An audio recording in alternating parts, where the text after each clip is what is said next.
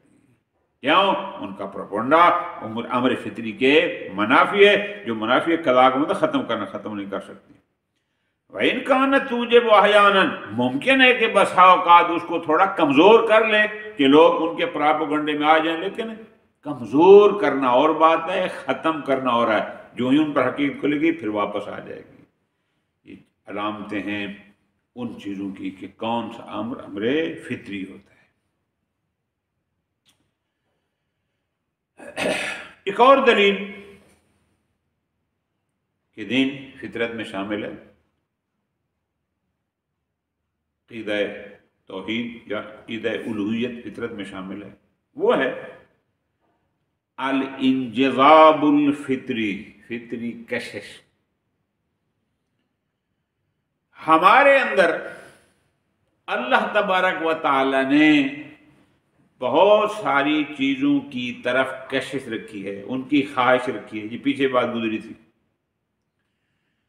میرے اندر ایک خواہش کا ہونا اس بات کی دلیل ہے کہ کوئی شے ہے جو میری اس خواہش کو پورا کر سکتی ہے۔ اگر وہ پورا ہونے والی نہ ہوتی تو میرے اندر وہ خواہش ہی نہ ہوتی۔ اس پر آپ غور کریں، بار بار سمجھ آ جائے گی۔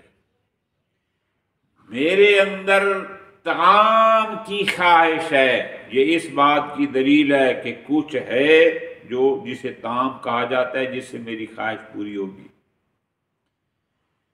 میرے اندر پانی پینے کی خواہش کا ہونا اس بات کی دلیل ہے کہ کوئی شے ہے کہ جو میری اس پیاس کو، اس خواہش کو پورا کرے گی، ورنہ میرے اندر ایسی خواہش ہی نہ ہوتی جو پوری۔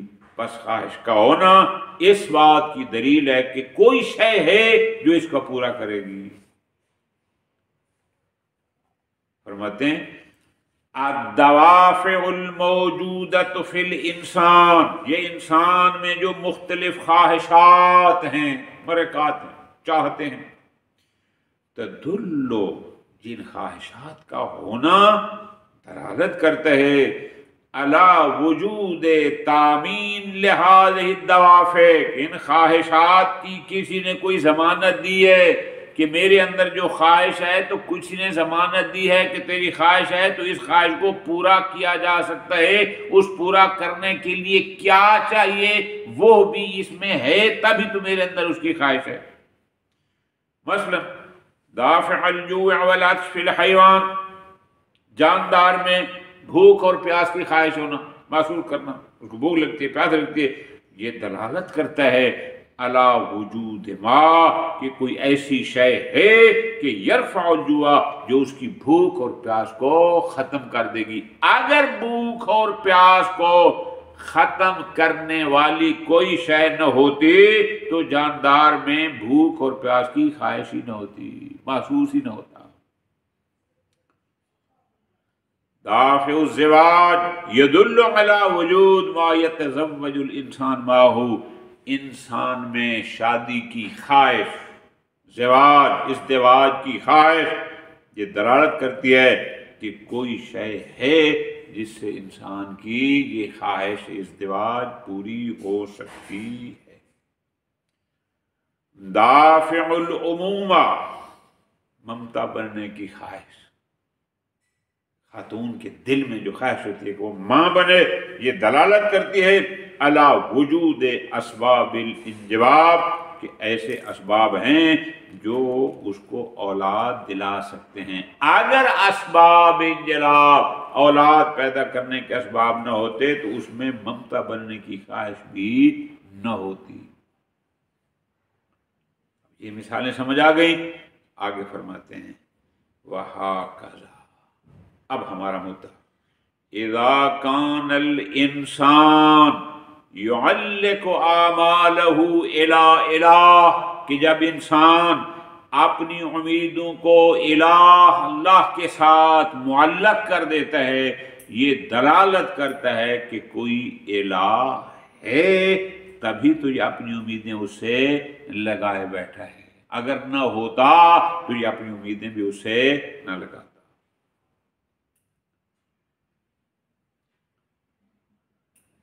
ایک اور فرماتے ہیں الفطرہ والقیم الاخلاقیہ، فطرت اور اخلاقی قدریں۔ یہ جو اخلاقی قدریں ہوتی ہیں وہ اچھی بھی ہوتی ہیں، بری بھی ہوتی ہیں۔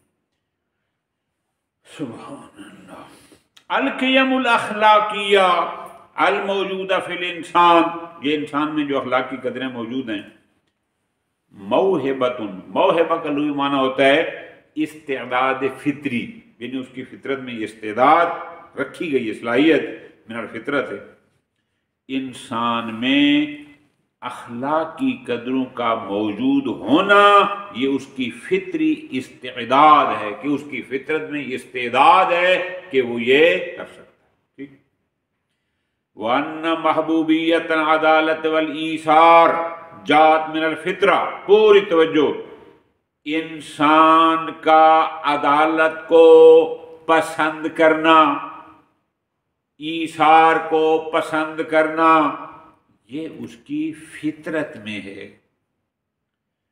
وَهَكَذَا سَائِرُ الْقِيَمِ الْإِنسَانِيَّةِ، یا اور دیگر انسانی قدریں جو ناپسندیدہ ہیں، من کبیر الغیبہ، جیسے غیبت ہے، افشاء افعال آخرین، دوسروں کے رازوں کو فاش کرنا، والاہانہ، ان کی اہانت کرنے کے انسان ان کو پسند نہیں کرتا، وغیر ذالک من القیم الاخلاقیت، یہ ساری اخلاقی قدریں، یہ ساری اخلاقی قدریں، وغیر ذالک من القیم الاخلاقیت، یہ ساری اخلاقی قدریں، اذا کانت منسجمۃ، جب یہ انسان کے ضمیر اور وجدان کے ساتھ ہم آہنگ ہوں۔ اس کا مطلب ہے یہ سب انسان کی فطرت میں موجود ہے، فقط فرق یہ ہے کہ ہم ان کی طرف توجہ نہیں کرتے۔ صلی اللہ علیہ محمد وعلیہ